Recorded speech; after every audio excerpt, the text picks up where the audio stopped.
Kali ini gue akan membahas alur cerita film Entrapment. So, check it out.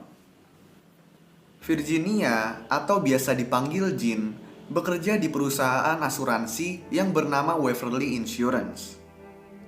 McDougal, yang biasa dipanggil Mac, adalah seorang pencuri profesional yang berspesialisasi dalam seni internasional. Nah, pada suatu malam, sebuah lukisan Rembrandt, yaitu lukisan yang sangat berharga, dicuri dari sebuah gedung perkantoran di New York. Karena pemilik lukisan tersebut merupakan klien Jean, Jean mencari tahu siapa pencuri lukisan tersebut. Jean memutar rekaman saat kliennya membeli lukisan Rembrandt-nya di sebuah pelelangan 4 minggu sebelumnya. Di dalam rekaman, Jean menemukan Mac ikut menghadiri pelelangan tersebut dan langsung menjadikannya tersangka utama. Atasan Jean yang bernama Hector Cruz nggak mempercayai kalau Mac adalah pencurinya, karena menurutnya meskipun Mac merupakan pencuri yang terkenal, dia sekarang udah berusia 60 tahun dan dia udah kaya. Jadi nggak masuk akal aja kalau dia yang mencuri lukisan tersebut. Tapi pada akhirnya, setelah menemukan beberapa bukti, Cruz mulai mempercayai Jean dan mengirimnya untuk menyamar untuk menyelidiki Mac yang sedang berada di London. Sesampainya di London, Jean mulai mengikuti Mac yang masuk ke sebuah gedung. Setelah beberapa jam menunggu, alarm gedung menyala selagi Mac juga keluar dari gedung, yang menandakan kalau Mac telah mencuri sesuatu. Jean pun kemudian cuma memperhatikannya. Malamnya, saat Jean tidur di hotel, Mac muncul di kamarnya dan mengambil senjata Jean, lalu menanyakan kenapa dia mengikutinya. Jean kemudian mengatakan kalau dia juga pencuri profesional dan membutuhkan bantuan Mac untuk mencuri topeng asal China dari Bedford Palace, tempat yang dijaga dengan sangat ketat. Walaupun sedikit ragu, Mac pun setuju untuk mencoba bekerja sama dengan Jean. Keesokan harinya, untuk permulaan, Mac menyuruh Jean untuk mencuri sebuah vas dari sebuah toko. Namun, percobaan Jean ini gagal dan menyebabkan pemilik toko menodongkan pisau ke lehernya. Karena terpojok, Jean memukul kepala pemilik toko dengan vas, dan di sini dia menemukan sebuah toples kecil di dalam vas tersebut.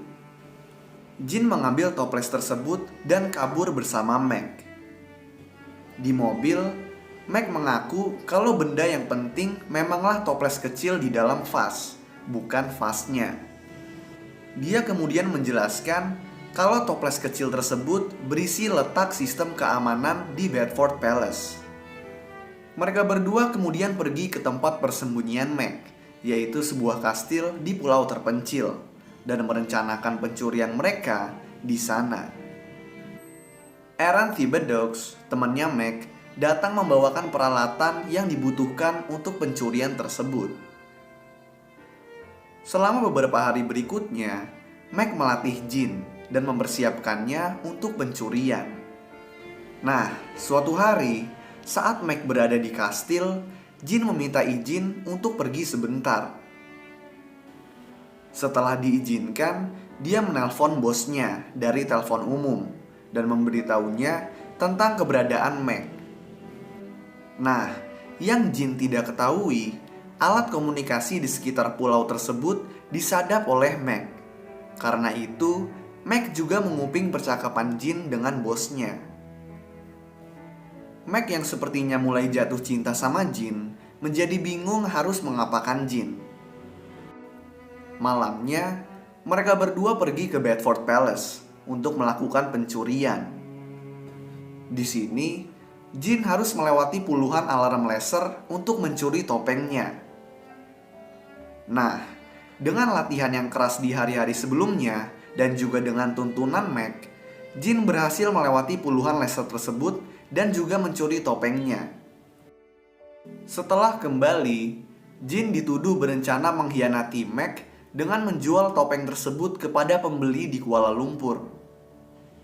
Mac juga mengetahui kalau Jin bekerja di perusahaan asuransi. Nah, Jin kemudian meyakinkan Mac kalau pekerjaan agen asuransinya merupakan cara dia memperoleh informasi untuk rencana pencuriannya. Jin kemudian memberitahu kalau dia telah merencanakan pencurian yang jauh lebih besar di Kuala Lumpur, yaitu mencuri uang sebesar 8 triliun dari Bank Internasional di Menara Petronas, tepat di saat pergantian tahun baru. Mac menyetujui rencana Jin, dan mereka berdua pun pergi ke Kuala Lumpur. Di saat mereka sedang bersiap-siap merencanakan pencurian, Cruz dan timnya melacak Jin dan menemuinya saat sedang sendirian. Cruz pun marah karena dia nggak pernah dikasih kabar lagi sama Jin, dan kemudian mengingatkan kalau dia masih harus menangkap Mac. Mulai dari sini juga Cruz sudah mulai curiga sama Jin.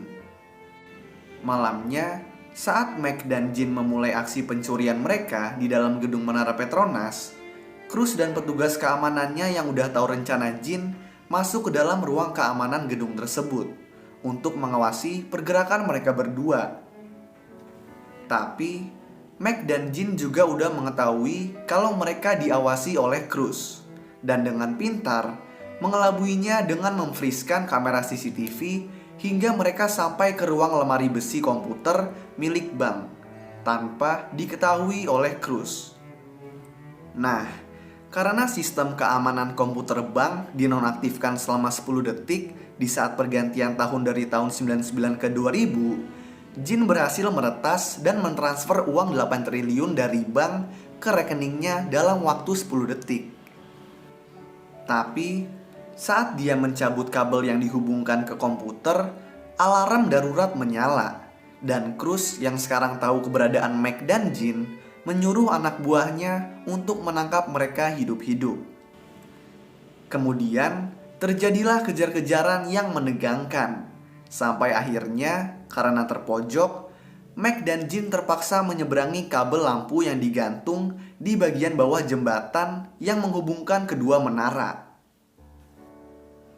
Nah, sialnya kabel tersebut pun putus dan membuat mereka berdua bergelayutan. Untungnya, Mac berhasil memegang tiang besi yang kemudian mereka panjat. Mereka berdua kemudian lari ke tempat saluran udara.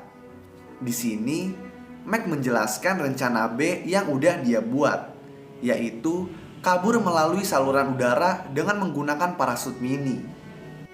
Sayangnya, Jin kehilangan parasutnya saat kejar-kejaran. Jadi, Mac memberikan parasut miliknya. Jin awalnya nggak mau pergi tanpa Mac. Tetapi saat Mac berjanji untuk menemuinya di stasiun kereta Pudu keesokan paginya, Jin menuruti Mac dan kabur melalui saluran udara. Keesokan paginya, Jin tiba di stasiun Pudu, menunggu kedatangan Mac. Setelah menunggu beberapa lama, Mac datang bersama dengan Thibodeaux yang mengungkapkan dirinya adalah agen FBI.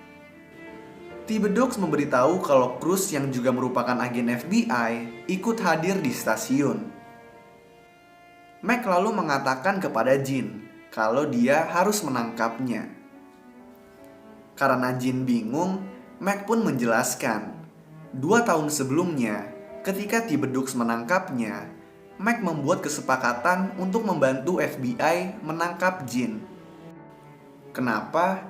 Karena para FBI dari dulu udah menduga kalau Jin adalah seorang pencuri kelas atas yang menggunakan pekerjaan agen asuransinya dalam merencanakan pencuriannya. Tentang Cruz ini baru dikasih tahu sama Thibodeaux soal hal ini. Makanya dia sebelumnya juga ikut mengejar Mac. Nah, Jin kemudian bertanya kepada Mac, kenapa nggak dari awal aja dia ditangkap? Kenapa baru sekarang? Mac pun menjawab karena dia ingin tahu seberapa jago Jin dalam mencuri. Ternyata secara diam-diam Mac memiliki rencana untuk membantu Jin melarikan diri. Tanpa terlihat para agen FBI, Mac menyelipkan pistol ke kantong Jin dan diam-diam menjelaskan kalau dia cuma mengembalikan 7 dari 8 triliun yang telah mereka curi. Jadi, mereka masih menyimpan 1 triliun. Jin kemudian berpura-pura menyandera Mac dengan menodongkan senjatanya, mengancam akan menembak Mac jika para FBI mengikutinya. Dia lalu naik kereta, dan para FBI pergi ke stasiun berikutnya untuk menangkap Jin. Tapi, Jin ternyata melompat dari kereta di pertengahan stasiun, lalu kembali menemui Mac di stasiun Pudu di saat para FBI sudah pergi. Dia lalu memberitahu kalau dia membutuhkan Mac untuk pencurian berikutnya, dan Mac pun setuju. Lalu, film pun selesai. So, itulah alur cerita film Entrapment. Kalau kalian punya rekomendasi film lain yang mau gue jelasin alur ceritanya, kalian bisa tulis di kolom komentar di bawah. Dan kalau kalian suka sama video ini, kalian bisa klik tombol like dan juga klik tombol subscribe supaya bisa mendapatkan update-update tentang video gue selanjutnya. So, thanks guys for watching. I hope you enjoy it. Peace out.